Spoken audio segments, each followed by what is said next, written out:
حسین معه العادون ولا يعدي حقه المجتهدون الذي لا يدركه بعد الحمم ولا يناله غوص الفتن الذي ليس لصفته حد محدود ولا نعت موجود ولا وقت معدود ولا أجل ممدود فطر الخلائق بقدرته ونشر الرياح برحمته والصلاة والسلام على سيدنا ومولانا حبيبنا وحبيب قلوبنا شفيعنا وشفيع ذنوبنا أبي القاسم محمد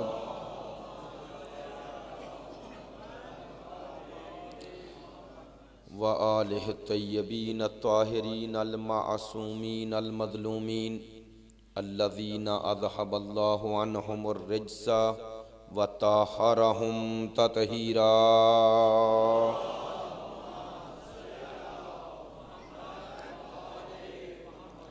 واللعنۃ الدائمۃ علی منکری فضائلہم وغاصبی حقوقہم من الآن إلى قیام یوم الدین اما بعد فقد قال سبحانہ وتعالی فی کتابہ المجید بسم اللہ الرحمن الرحیم تنزیل الکتاب من اللہ العزیز الحکیم انا انزلنا الیک الکتاب بالحق فاعبد اللہ مخلصا لہ الدین الا للہ الدین الخالص رب شرح لی صدری ویسر لی امری واحلل عقدۃ من لسانی یفقہوا قولی ان اللہ وملائکتہ یصلون علی النبی یا ایہا الذین آمنوا صلوا علیہ وسلموا تسلیما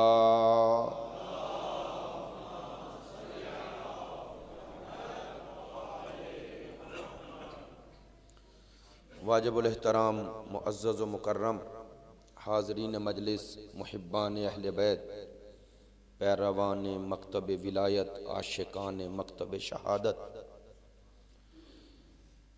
ان 5 روزہ مجالس میں عنوان گفتگو ہے دین خالص۔ میں نے سورہ زمر کی ابتدائی 3 آیات کو موضوع گفتگو قرار دیا ہے۔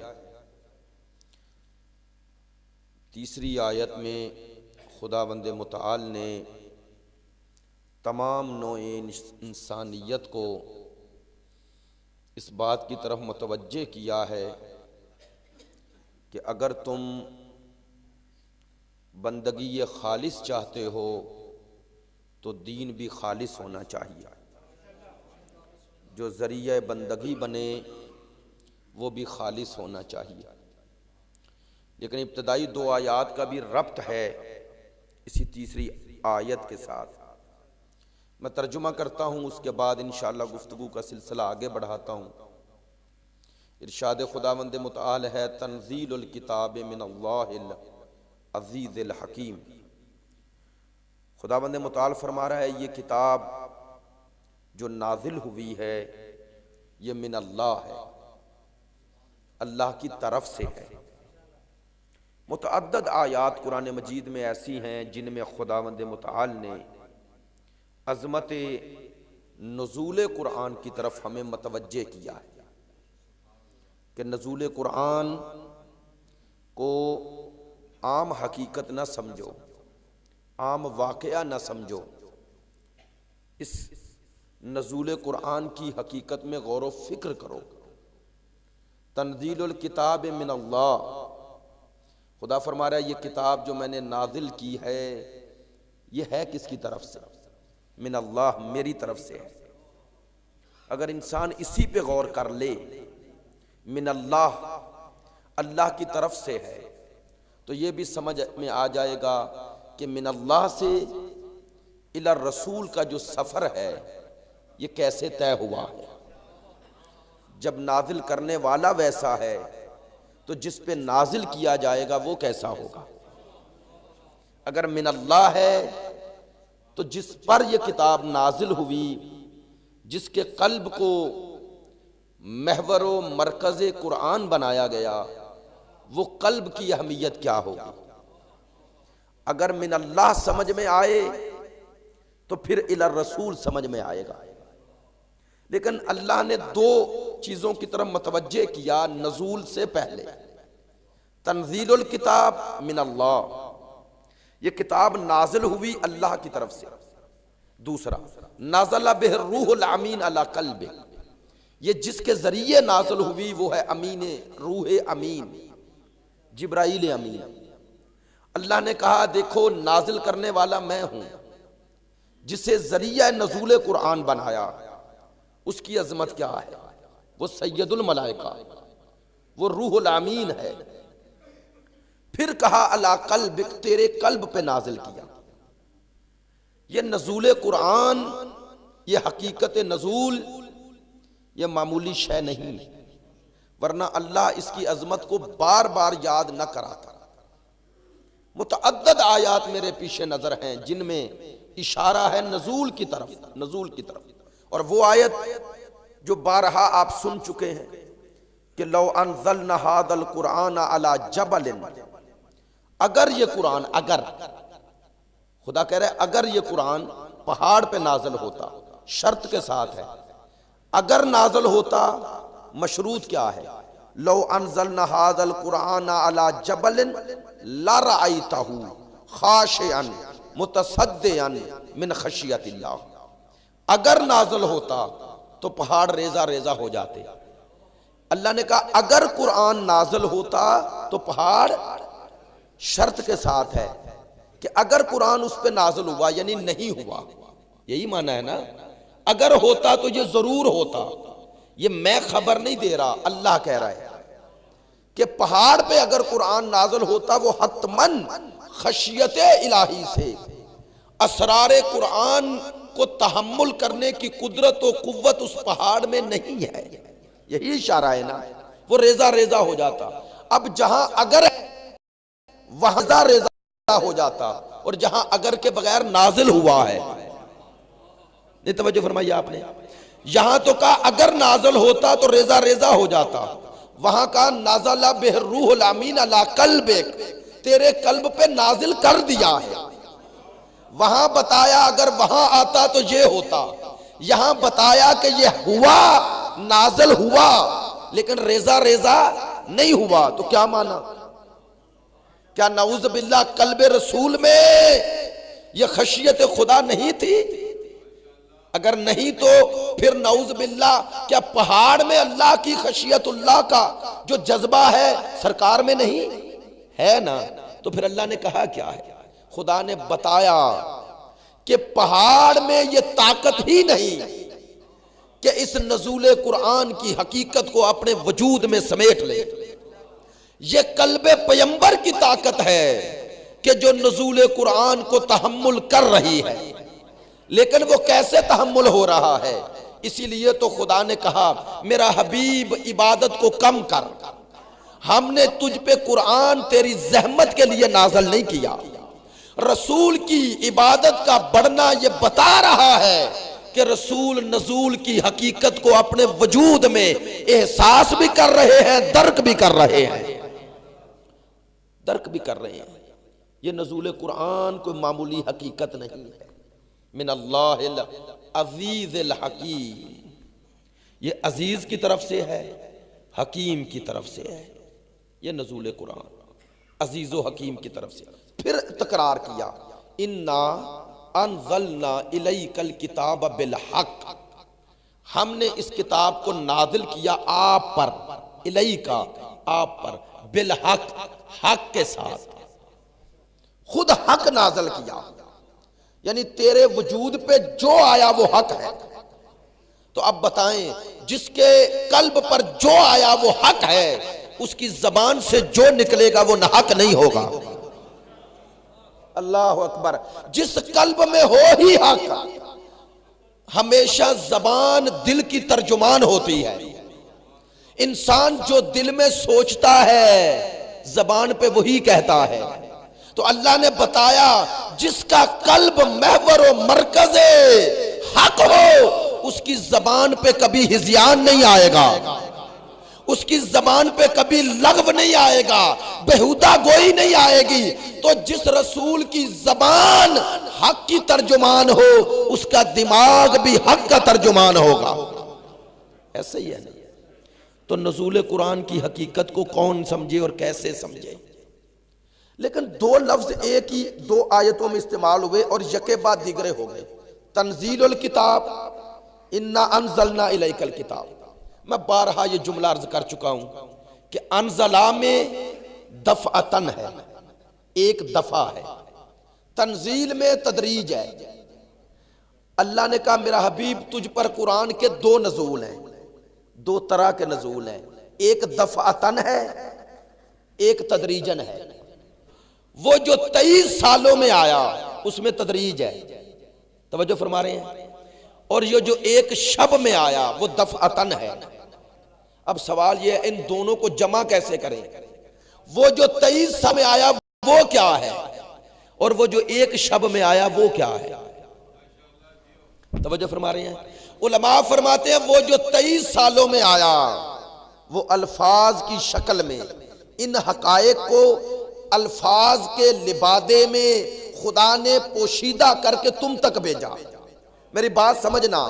کہا تنزیل کا پہلا مخاطب رسول ہے لیکن حقیقی مخاطب تم ہو، تاکہ 23 سالوں میں ان تمثیلات میں، ان قصوں میں، ان اعتقادات میں، ان اخلاقیات میں، ان احکامات میں چھپے ہوئے ان حقائق تک پہنچ جاؤ. میری بات سمجھنا.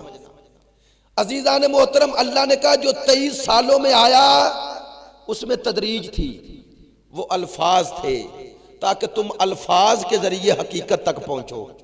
اور وہ جو ایک شب میں آیا وہ تمہارے لیے نہیں، تمہارے لیے 23 سالوں میں آیا. وہ جو حقیقت قرآن کو پا چکا تھا اور جس کا قلب اللہ نے اس قابل دیکھا اس پر حقیقت کو ایک رات میں ہی نازل کر دیا. اللہ اکبر. اس کے قلب کو ان حقائق کے لیے آمادہ پایا تو ایک ہی شب میں تمام حقیقت قرآن اس کے قلب پہ نازل کر دی.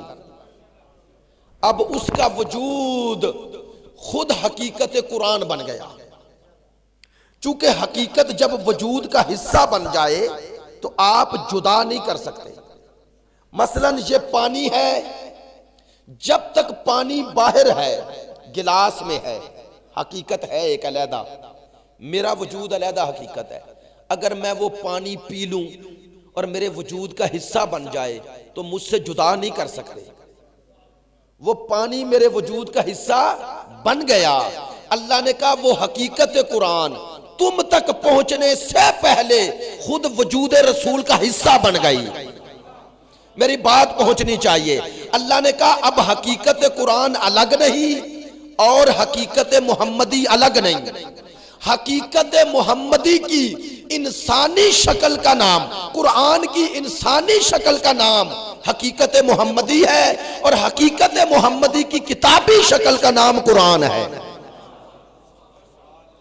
اللہ نے کہا یہ دو حقیقتیں نہیں، یہ ایک ہی حقیقت کے دو رخ ہیں.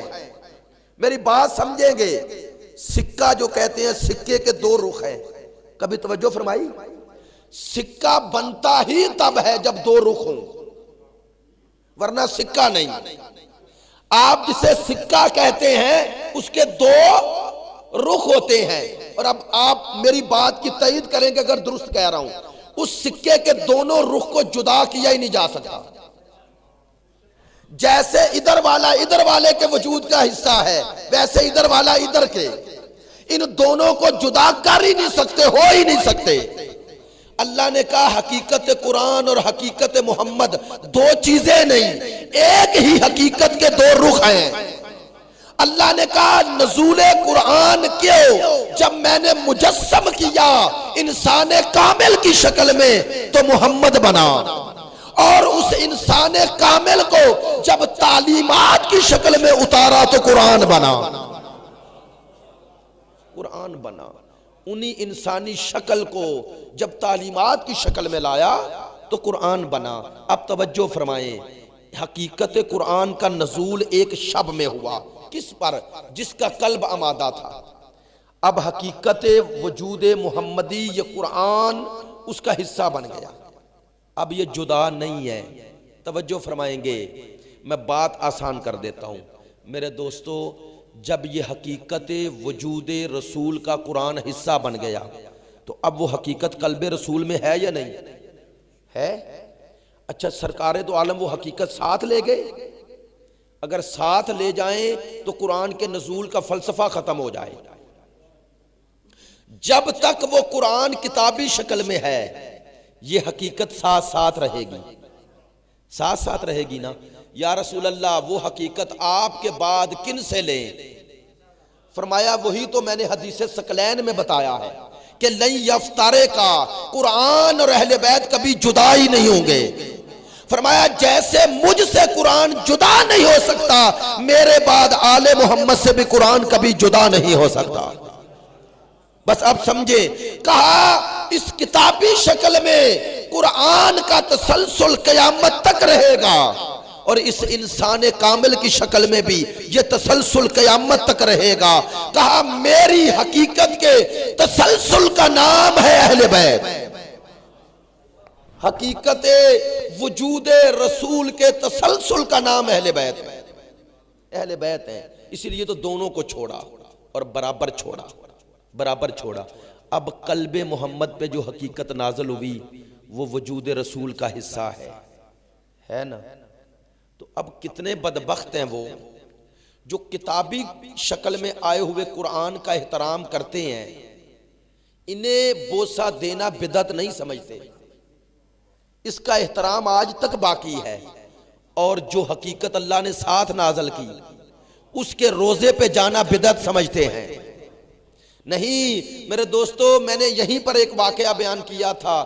علامہ شرف الدین جو جبل عامل کے عالم تھے انہوں نے ایک سعودی شاہ کو اسی پر تو لاجواب کیا تھا. جب اسے قرآن ہدیہ دیا اس نے قرآن کا بوسہ دیا تو انہوں نے پوچھا تھا کیوں بوسہ دے رہے ہیں؟ اس نے کہا قرآن ہے. لیکن انہوں نے کہا میں نے تو کپڑے میں لپیٹ کے دیا ہے. اس نے کہا میرا مقصد قرآن کو بوسہ دینا ہے کپڑے کو نہیں. لیکن چونکہ کپڑا ساتھ ہے میرا قصد قرآن ہے. تو انہوں نے یہی کہا تھا یہ تو مکتوبی قرآن ہے اور مدینے کی جالیوں میں حقیقی قرآن ہے. اللہ اکبر. وہ مدینے کی جالیوں میں حقیقی قرآن ہے. اب ایک جملہ میں کہہ دوں میرے دوستو، اگر اس مکتوبی قرآن میں آج بھی کوئی مسلمان ایک عیب نکالے تو اسے کوئی مسلمان نہیں کہے گا. اگر وہ کہہ دے فلاں آیت ہے تو صحیح قرآن میں لیکن اسے ہونا نہیں چاہیے تھا، اس میں یہ عیب ہے، اس میں یہ نقص ہے، تو آج ہی دائرہ دین سے خارج. تو اگر کوئی مکتوبی قرآن میں عیب نکالے تو دائرہ دین سے خارج. اور اگر کوئی حقیقی قرآن میں عیب نکالے،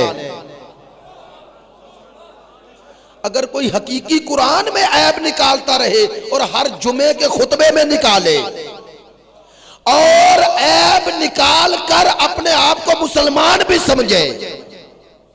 توجہ فرما رہے ہیں؟ یہ کتنی بڑی ستم ظریفی ہے.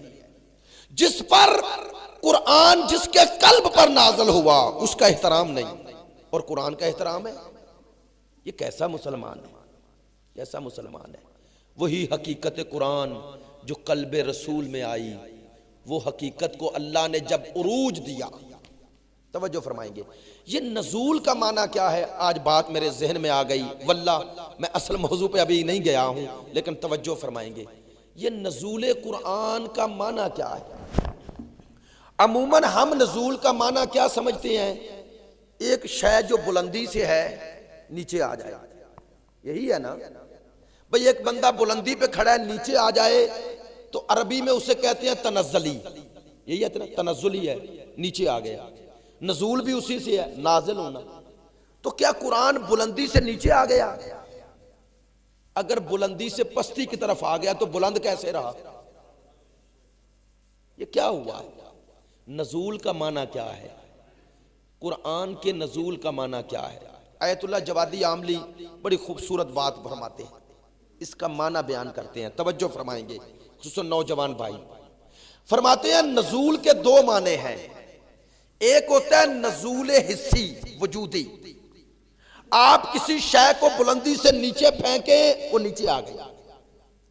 ایک دفعہ نزول کا معنی بلندی سے پستی کی طرف لانا نہیں، بلکہ نزول کا معنی ہے آسان کرنا، سلیس کرنا۔ نہیں، آسان کر دیتا ہوں بات اب اپنی۔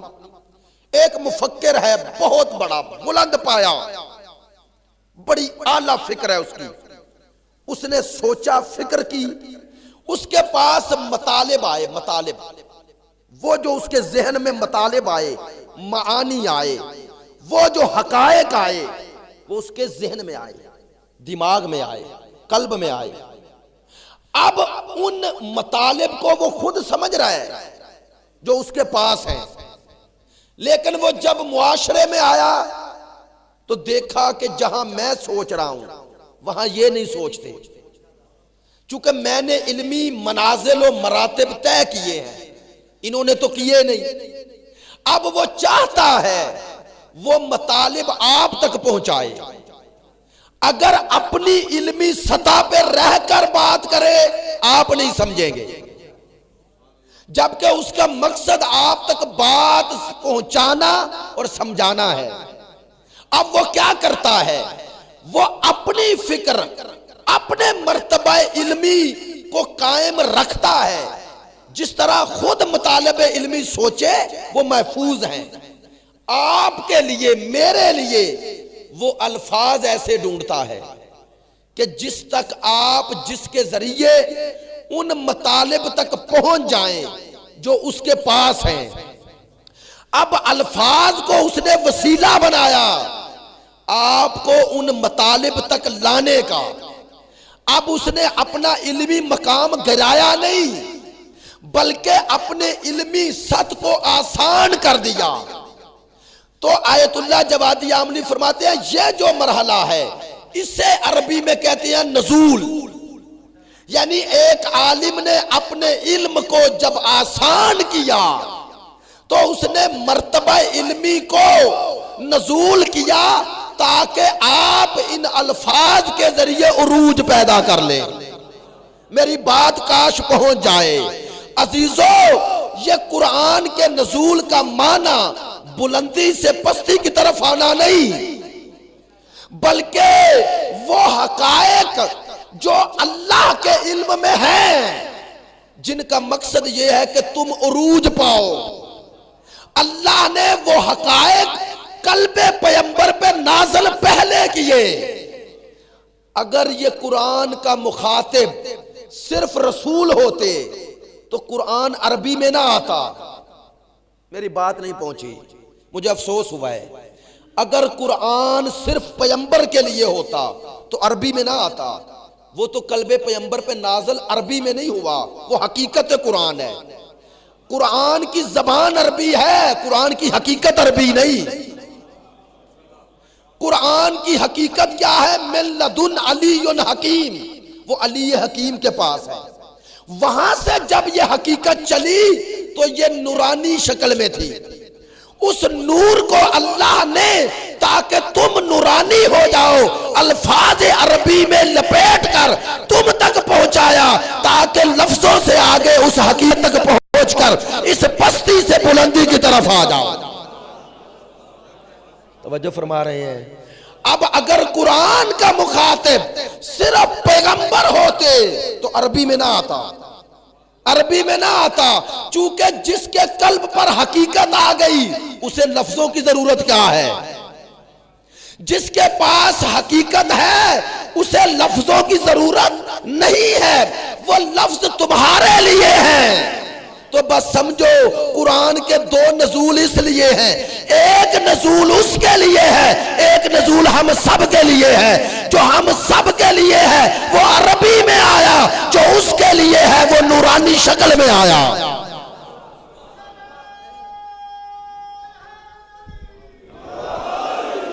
جو ہم سب کے لیے ہے وہ نورانی شکل میں آیا، جو اس کے لیے ہے وہ حقیقت آئی، اس کے قلب پر وہ حقیقت آ گئی، حقیقت آ گئی۔ الفاظ میرے لیے ہیں۔ اب اللہ نے نزول کیا قرآن کا کیا معنی؟ اللہ نے کہا میرا حبیب ان حقائق کو اس عربی زبان میں ان تک بھیج، چاہ کے یہ ان الفاظ کے ذریعے حقیقت تک پہنچ جائیں، حقیقت تک رسائی حاصل کر لیں۔ میرے دوستو، قرآن عروج کے لیے آیا ہے۔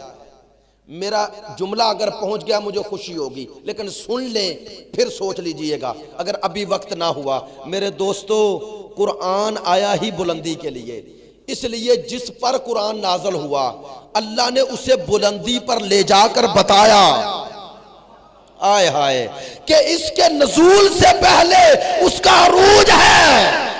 اللہ نے بتایا کہ جس مقصد کے لیے قرآن تم پر آیا ہے میں نے اسے پہلے وہاں پہنچا کر بتایا۔ رسول کی معراج ہے نا، معراج ہے عروج، عروج سے ہے نا، اور قرآن ہے نزول۔ تو قرآن جس مقصد کے لیے آیا اللہ نے پیغمبر کو اس مقصد کا اظہار کر کے وہاں کعبہ قوسین پہ لے جا کر بتا دیا، جس کی وجود کا حقیقت کا، یہ قرآن کی حقیقت جس کے وجود کا حصہ بن گئی ہے وہ یہاں نہیں، اس کا وجود یہاں ہے، اس کی حقیقت وہاں ہے، وہاں ہے۔ سبحان الذی اسری بعبدہ لیلا من المسجد الحرام الی المسجد الاقصی۔ وہ جو معراج ہے وہ بھی ایک رات میں ہے، ایسا ہی ہے نا، لیلن ایک رات میں ہے نا، اور وہ جو شب قدر ہے وہ بھی ایک رات ہے۔ میں نے بات کہہ دی ہے، شب قدر بھی ایک رات ہے، معراج بھی ایک رات ہے۔ اللہ نے کہا دونوں میں ربط دیکھو، جس پر حقیقت لیلۃ القدر کھل جائے اس کی معراج ہے، معراج ملے گئی اسے جو نزول کی حقیقت کو سمجھ جائے۔ اب اس نزول قرآن کی حقیقت کو پانے کا ذریعہ کیا ہے؟ کیا ذریعہ ہے؟ اللہ نے بتایا سورہ زمر میں، فَاعْبُدِ اللَّهِ، اس کا ذریعہ ہے اللہ کے بندے بن جاؤ۔ بندگی خدا، کیسی بندگی؟ مخلصاً، ایسی بندگی جو خالص ہو، خالص بندگی۔ مخلصاً لہ الدین، اللہ کہتا ہے دین صرف میرے لیے ہے۔ اللہ، اگلی آیت میں اب مخاطب کیا ہم سب کو، اللہ، خدا کہتا ہے بیدار ہو جاؤ، اللہ للہ الدین الخالص، اللہ کے لیے دین دین خالص ہے۔ اب توجہ فرمائیں گے عزیزان محترم، اللہ نے اس آیت میں فرمایا ہے کہ اللہ کے لیے دین خالص ہے۔ اب آپ سب بولیں گے تاکہ مجھے پتا چل جائے میری طرف متوجہ ہیں، خالص کے مقابلے پہ کیا ہے؟ ناخالص، ایسے ہی ہے نا۔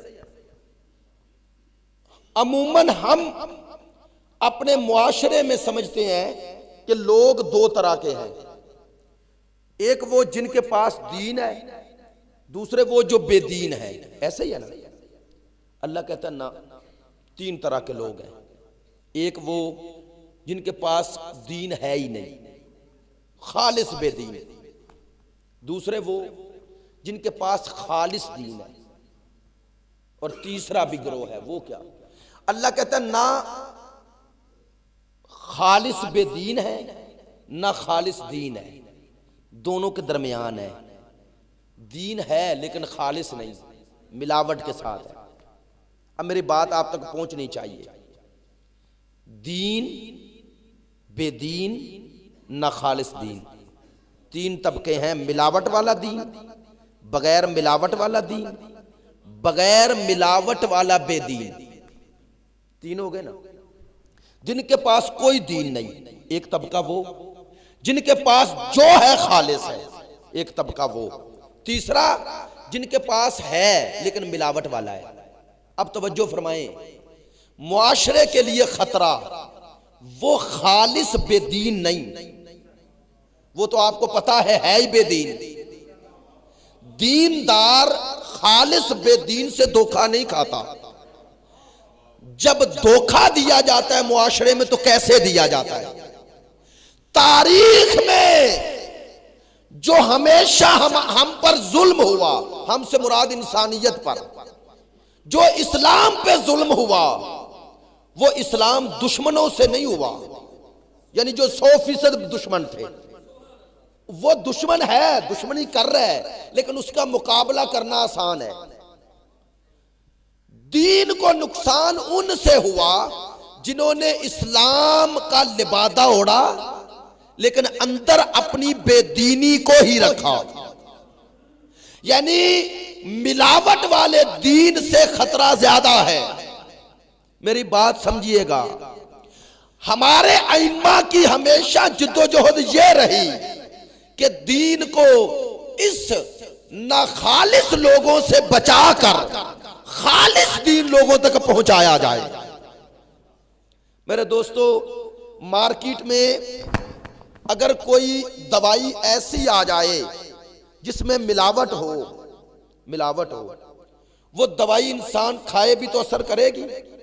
نہیں کرتی، لیکن عموماً عوام سمجھتی ہے اس دوائی میں اثر نہیں، حالانکہ دوائی میں اثر ہے، لیکن شرط یہ ہے دوائی خالص ہو۔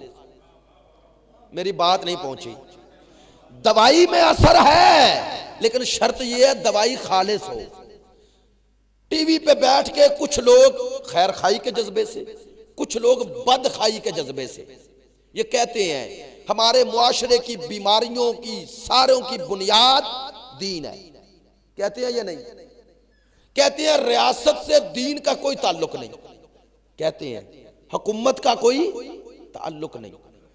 بعض واقعاً خیر خائی کے جذبے سے کہتے ہیں، خیر خائی سے مراد بیچارے معاشرے کا درد رکھتے ہیں، معاشرے میں موجود دین کی جو تفسیر ہے، دین کے نام پہ جو کیا جا رہا ہے، جب دیکھتے ہیں چونکہ ان میں تشخیص نہیں، وہ دین شناس نہیں ہے، وہ سمجھتے ہیں دین یہی ہے جو ہمیں نظر آ رہا ہے، لہذا وہ دین سے باغی ہو جاتے ہیں۔ میں کہتا ہوں دین میں اثر ہے، شرط یہ ہے خالص دین ہو۔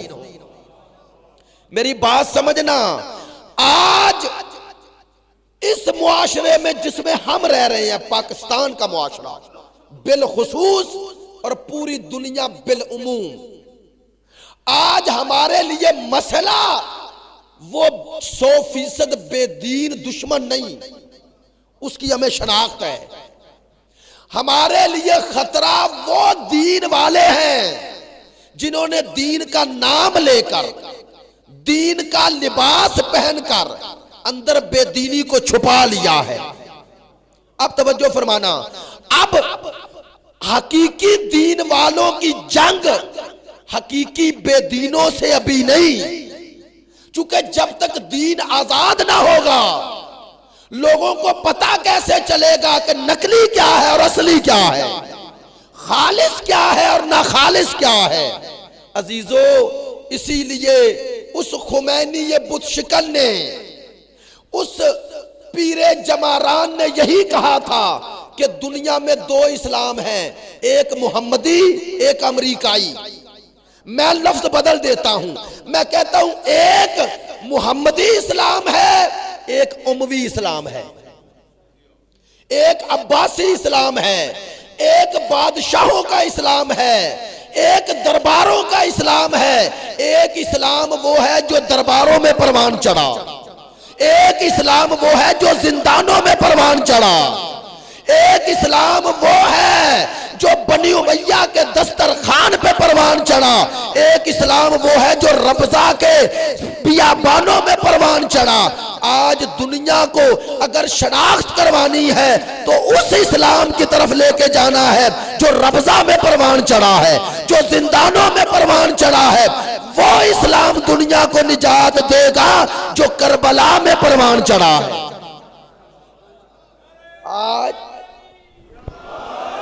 آج خالص اور ناخالص دین کے درمیان مقابلہ ہے۔ میرے دوستو، آج امت کے لیے سب سے بڑا خطرہ وہ ناخالص دین ہے۔ اب میں باتیں تھوڑی سی آپ کو تاریخ میں لے جاتا ہوں، آپ اس سے اور میرے قریب بھی ہو جائیں گے اور آپ کے سامنے تاریخ کی روشنی میں حقائق بھی کھلتے جائیں گے۔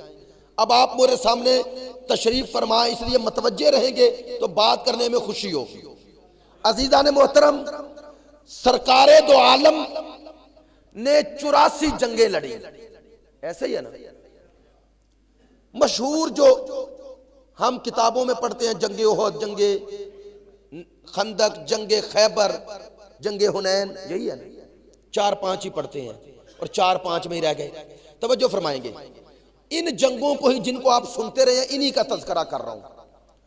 جنگ احد میں ادھر رسول خدا اور ان کا لشکر، اور ادھر مشرکین کفار مکہ۔ جنگ احد میں، جنگ خندق میں، جنگ بدر میں، جنگ خیبر میں، ادھر رسول خدا ادھر مشرکین مکہ، ایسا ہی ہے نا؟ ایسا ہی ہے۔ اچھا، اب آپ میری بات کی تائید یا تردید کریں گے بول کر۔ کیوں میں کہہ رہا ہوں بول کے؟ تاکہ مجھے بھی پتا چل جائے۔ آپ نے کسی جنگ احد، خیبر، خندق، بدر میں دیکھا کہ رسالت مآب کی طرف لڑنے والے مشکوک ہوئے ہوں؟ نہیں ہوئے نا؟ انہوں نے کہا یا رسول اللہ نہ لڑے، ادھر بھی حق ہو سکتا ہے۔ کسی نے کہا ہے؟ نہیں کہا نا؟ کیوں نہیں کہا؟ چونکہ ادھر مقابلے پہ آنے والے کلیئر ہیں، خالص بے دین۔ میری بات سمجھیں گے، ان کے جو دلوں میں ہے وہی زبانوں پہ ہے۔ دل میں بھی بت ہیں، زبان پہ بھی بت ہیں۔ وہ جو اٹھا کے لائے ہیں نیزوں پہ وہ بھی بت ہیں، بلند کر کے وہ کہتے ہیں حبل، لات، منات، عزا، یہ ہمارے خدا ہیں۔ اٹھایا بھی انہی کو ہے، زبان پر بھی، دل میں بھی۔ اب رسول کی طرف لڑنے والے سارے ایمان کی آخری درجے پہ نہیں، لہذا دھوکہ پھر بھی نہیں کھا رہے، سادہ بھی ہے۔ کیوں نہیں دھوکہ کھا رہے؟ چونکہ ادھر 100% ادھر 100%۔ اب توجہ فرمانا، کیا وجہ ہے کہ سرکار نے فرمایا، حدیثیں ہیں، فرمایا یا علی انا اقاتل علی تنزیل القرآن وانت تقاتل علی تعویل القرآن۔ اے علی میں تنزیل قرآن پہ لڑا ہوں، تو تعویل پہ لڑے گا۔ یعنی میری اور تیری جنگ کا مقصد ایک ہے، تھا نا مقصد ایک؟ اب بولیں، رسول خدا کے بعد جب مولا علی کی باری آئی، 3 جنگیں ہیں نا، صفین، نہروان، جمل، ہوئی نا؟ ادھر والے جو مولا علی کے ساتھ تھے، ادھر بھی ادھر بھی، ادھر والوں نے اعتراض کیے یا نہیں؟ اکثریت جو اس وقت لوگوں کی تھی وہ مولا علی کے ساتھ نہ آئی، نہیں آئی نا؟ نہیں آئی۔ کیوں نہیں آئی؟ کیا صرف مولا علی سے کینہ تھا؟ نہ، اب مسئلہ مشکل ہو گیا۔ ادھر خالص بے دینی تھی، میری بات سمجھیے گا۔ خالص بے دینی کے مقابلے پہ جب رسول خالص آئے، کسی کو شک نہ ہوا، دل میں خیال بھی نہ آیا۔ مولا علی کے لیے مشکل یہ ہے مرحلہ کہ وہ لات و منات و عزا اور حبل دل میں وہی ہیں، زبانوں پہ وہ نہیں۔ وہاں بت زبانوں پر بھی ہیں، نیزوں پر بھی ہیں۔ اب نیزوں پہ قرآن ہے، دل میں بت ہیں۔ آئے ہائے، میں کہنا کیا چاہتا ہوں؟ کہنا یہ چاہتا ہوں کفر سے جنگ آسان ہے، منافقت سے جنگ مشکل ہے۔ آئے ہائے، کفر سے جنگ آسان ہے، نفاق سے جنگ مشکل ہے۔ کفر سے جنگ لڑنے کے لیے غور و فکر کی ضرورت زیادہ نہیں، ادھر والے کو دیکھا ادھر والے کو دیکھا فیصلہ کر لیا۔ کفر سے جنگ مشکل نہیں، نفاق سے جنگ مشکل ہے۔ اب سنو کیوں رسول نے کہا علی سے محبت کرے گا ہی مومن، اور علی سے بغض رکھے گا ہی منافق۔ یعنی جس کے دل میں بت ہے وہاں علی نہیں آئے گا، اور جس کے دل میں ایمان آ جائے وہاں بغض علی نہیں ٹھہرے گا۔ اب سمجھو جب دونوں کی جنگ کا ہدف ایک ہے، رسول اور علی کا، تو مولا علی کے ساتھ لوگ کیوں نہ آئے؟ چونکہ اب ادھر والوں نے چہرے چھپا لیے، اب لڑنا مشکل ہو گیا، اب لڑنا مشکل ہے۔ اب کیا چاہیے؟ اب بصارت نہیں چاہیے، اب بصارت نہیں چاہیے، بصیرت چاہیے. اب منظر نہیں چاہیے، پس منظر چاہیے. عزیزو وہاں باپ لڑا تو ادھر سب تھے. ابو سفیان آیا رسول کے مقابلے پہ تو سب رسول کے ساتھ، اور ادھر بیٹا آیا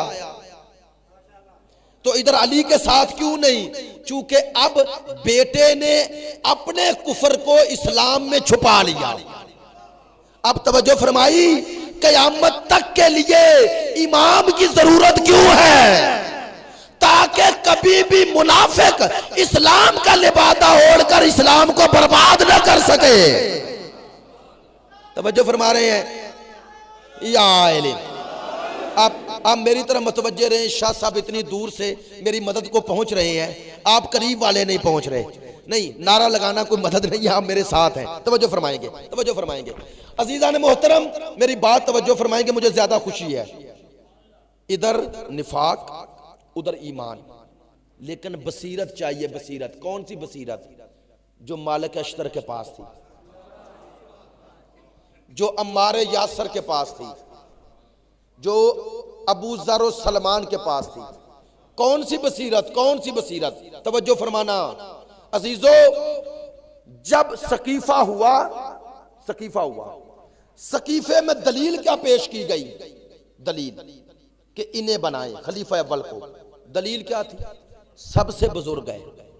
بزرگی کے سامنے سب جھک گئے نا، جھک گئے. اچھا مولا علی جوان تھے یا بوڑھے تھے؟ جوان تھے نا. کتنی عمر تھی؟ 33 سال. 33 سال ہے، 33 سال کے. اور ابو ذر، سلمان، عمار یہ کتنے سال کے تھے؟ ابو ذر 80 سال کے. میری بات سمجھنا، بات سمجھنا دوستو. ابو ذر 80 سال کے، سلمان 100 سال کے، عمار 70 سال کے. 70 سال، 100 سال، 80 سال کا بوڑھے 33 سال کے جوان کو مان رہے ہیں. آئے ہائے ہائے ہائے.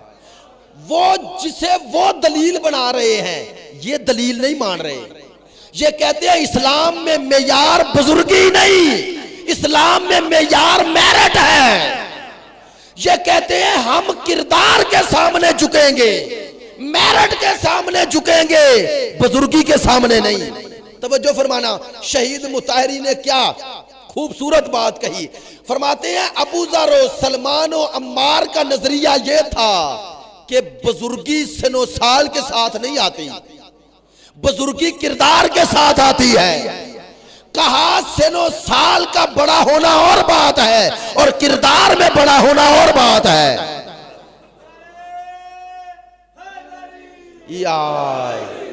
کردار میں بڑا ہونا اور بات ہے. اب میں کہنا کیا چاہتا ہوں میرے دوستو، تشیع اسی کا نام ہے، تشیع اسی کا نام ہے.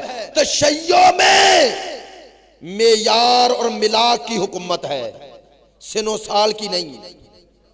ہم اگر سن و سال دیکھتے تو 9 سال کے امام تقی کو امام نہ مانتے. اگر ہم سن و سال دیکھتے تو 5 سال کے امام زمان کو امام نہ مانتے. لیکن اللہ کی حکمت دیکھو، اللہ کی حکمت دیکھو. خدا کو پتا ہے کہ آئندہ لوگ اعتراض کریں گے کہ 5 سال کا امام کیسے، 9 سال کا امام کیسے. اللہ نے کہا 9 سال اور 5 سال کو بعد میں سوچنا، پہلے 3 دن کا نبی تو مانو. اللہ اکبر. 3 دن کے عیسیٰ کو نبی تو مانو. اللہ نے کہا اگر 3 دن میں نبوت دے سکتا ہوں تو 9 سال میں امامت کیوں نہیں؟ 9 سال میں امامت کیوں نہیں؟ 9 سال میں امامت کیوں نہیں اگر میں 3 دن کا نبی بنا سکتا ہوں؟ یہ ہے تشیع. تشیع اس کا نام ہے. تشیع میں رسول نے جو ترازو دیے ان ترازوؤں کو نہ چھوڑنا. میرے دوستو یہ خالص اور ناخالص دین کا جو تقابل ہے یہ ہمیشہ رہے گا. اب توجہ فرمانا، وہ جو آخری آ رہا ہے نا وہ خالص دین کا نمائندہ ہے. وہ نہ خالص سے خالص کو جدا کرے گا. اسی لیے تو اس کے آنے کا انتظار بھی وہی کر رہے ہیں جن کے پاس خالص ہے، نہ خالص نہیں ہے. اور تاریخ میں ہمیشہ یہ نہ خالص سے جنگ لڑنا یہ تشیع کا امتیاز ہے، اور اس جنگ کا نقطہ عروج ہے کربلا. میں بس توجہ فرمائیں گے. آخری پیغام دے رہا ہوں. کل گفتگو چونکہ ہمارے پاس 5 دن ہے، انشاءاللہ سلسلہ آگے بڑھاؤں گا. اس میں آپ کو بہت سارے مسائل ہیں جنہیں حل کرنا ہے. ہم نے دین خالص جو اللہ نے کہا اس کے اوصاف و صفات کیا ہیں. لیکن آخری جملہ سن لو میرے دوستو، یہ جو کربلا ہے یہ نقطہ عروج ہے خالص اور ناخالص کو جدا کرنے کا. میں نے آج ہی ایک جملہ کہا ہے G13 میں، میرے مولا حسین کا ہم سب پر احسان ہے. امام حسین وہ مینارہ نور ہیں جنہوں نے ہمیں تاریکیوں میں ڈوبنے نہیں دیا. میں نے بات کہہ دی ہے. وہ روشنی کا چراغ ہیں جو ہمیں ظلمات میں نہیں جانے دیتا. اور ایک جملہ آج کہہ رہا ہوں، امام حسین کا احسان ہے ہم سب پر. اب قیامت تک ہم کبھی بھی نفاق سے، منافقت سے، منافق سے دھوکہ نہیں کھائیں گے.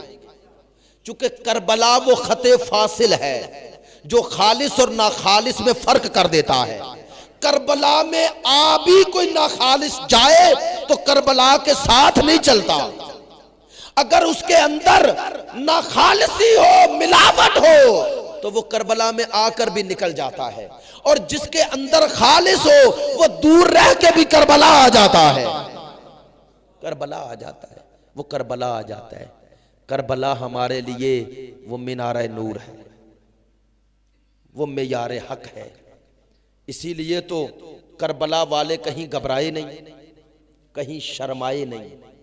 سر اٹھا کے جیے، سر اٹھا کے چلے ہیں نا.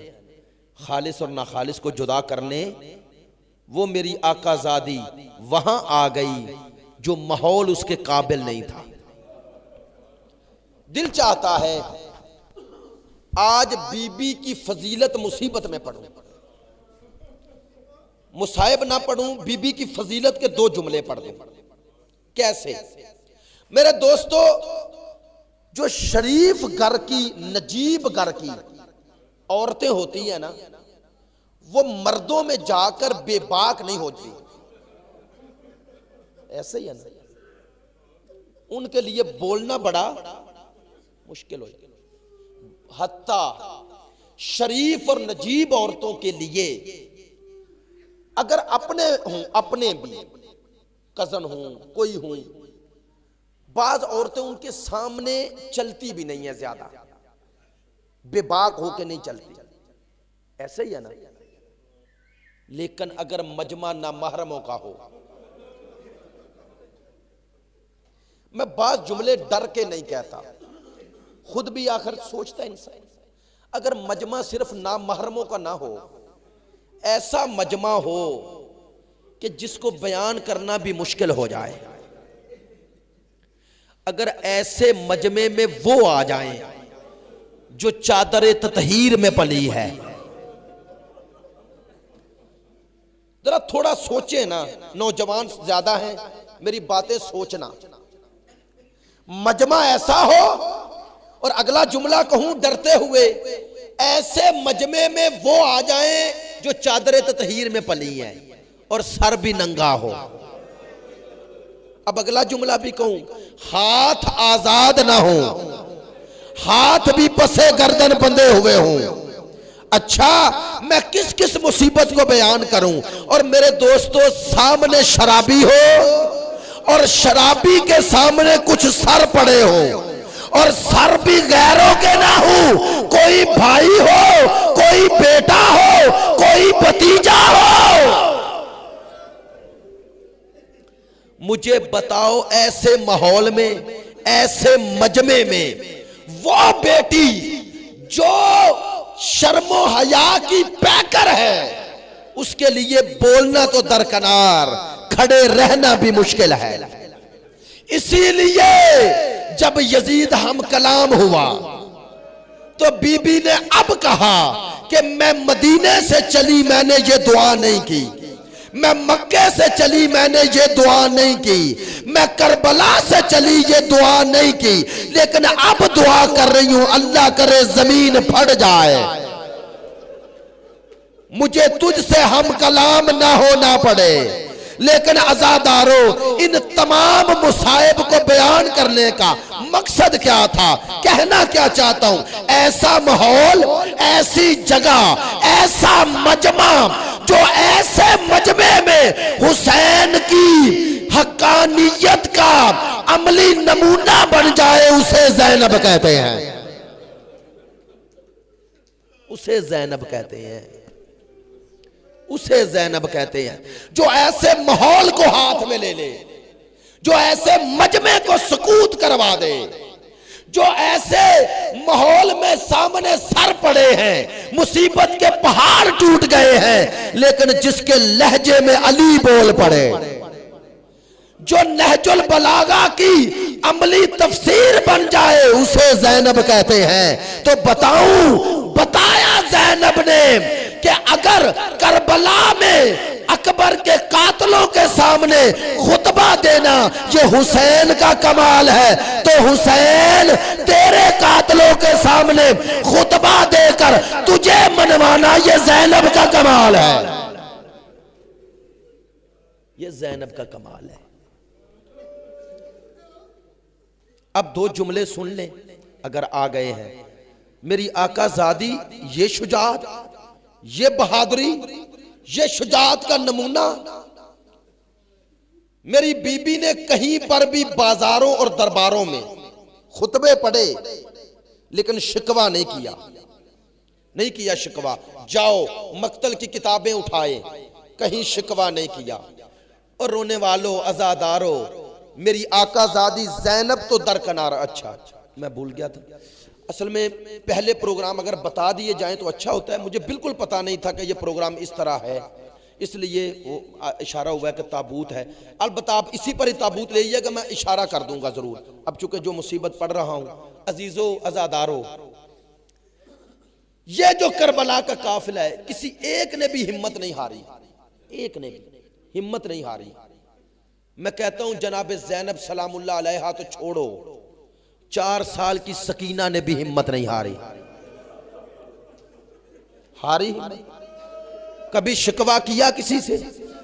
نہیں کیا نا۔ ہاں، اپنی مصیبت اگر بیان کی تو کس سے کی؟ جب بابا کا سر سامنے آ گیا، جب زندان میں وہ سر آ گیا،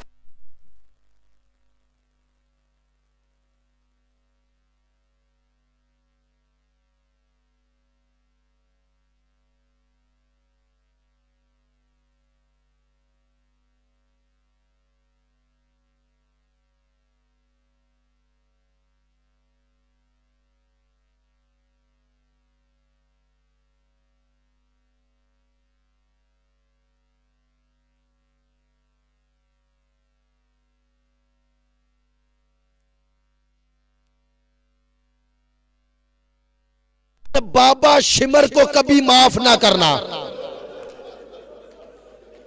بابا شمر کو کبھی معاف نہ کرنا۔ عزاداروں، پتا چلا سکینہ کو شمر سے ایسے غم پہنچے جنہیں سکینہ آخری دم تک نہ بھولی، اور رونے والوں یہی غم تھے جو ہر امام کو رلاتے رہے۔ چونکہ 8ویں امام کی شہادت کی شب ایک روایت کے مطابق، اس لیے یہ جملے بھی کہہ دیتا ہوں، یہی وجہ ہے شبیب نامی امام کا صحابی ہے، 8ویں امام کا، کہتا ہے مدینے سے توس آیا، امام کی ولی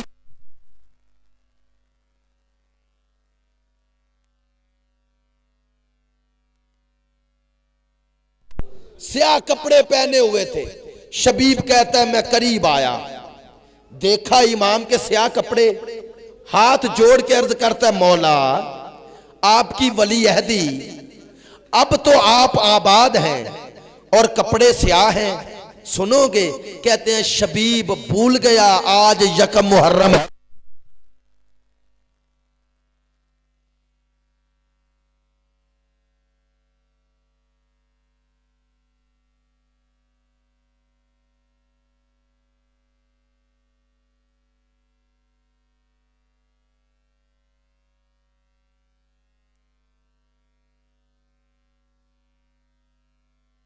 8ویں امام نے کیا کہا؟ کہتے ہیں شبیب اگر رونا چاہے نا، اگر کبھی بھی زندگی میں رونا چاہے تو کسی پہ نہ رونا۔ مولا کس پہ روں؟ کہا رونا ہے تو بطول کے بیٹے پہ رونا۔ مولا بتائیں گے کیوں؟ اب جملوں کا ترجمہ میں نہیں کر رہا، آیت اللہ جوادی عاملی نے اپنے مقتل میں کیا، مقتل پڑھتے ہوئے کہتے ہیں امام نے کہا میرے دادا حسین کو ذوبحہ کما ذوبحہ القبش، کہا میرے دادا کو ایسے ذبح کیا گیا جیسے گوسفند ذبح ہوتا۔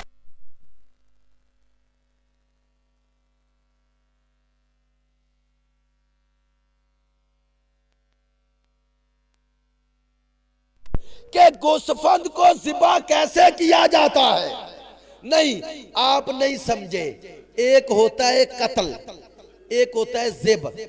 عربی میں اگر کسی کو نیزہ مار کے چھوڑ دیا جائے اور وہ اپنی مرضی سے تڑپ تڑپ کے جان دے دے، اسے عربی میں کہتے ہیں قتل۔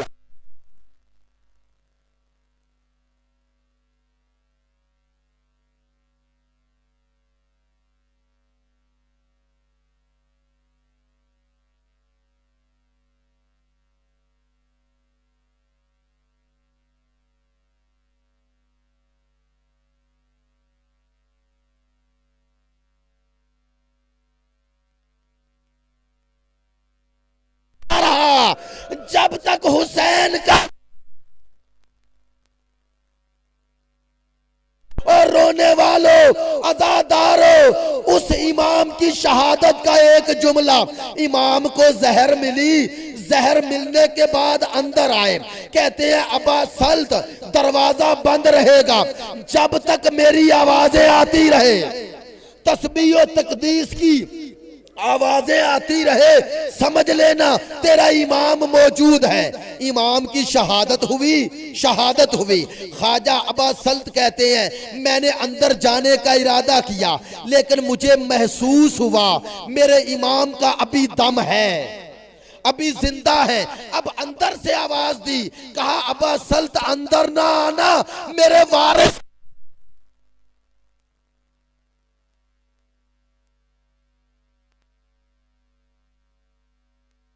میرے امام کی شہادت ہوئی، شہادت ہوئی، جنازہ ہوا نا تو امام کا قاتل کون تھا؟ مامون الرشید نا، لیکن قاتل ہو کر بھی جنازے میں آ گیا۔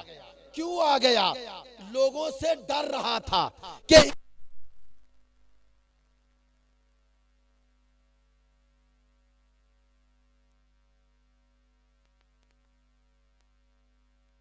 ہمارے مولا تجھ پر یہ پردیس میں ظلم ہوا، لیکن مولا ہاتھ جوڑ کے عرض کرتا ہوں تیرے قاتل نے قتل کے بعد اپنے آپ کو چھپایا ہے، بتایا نہیں۔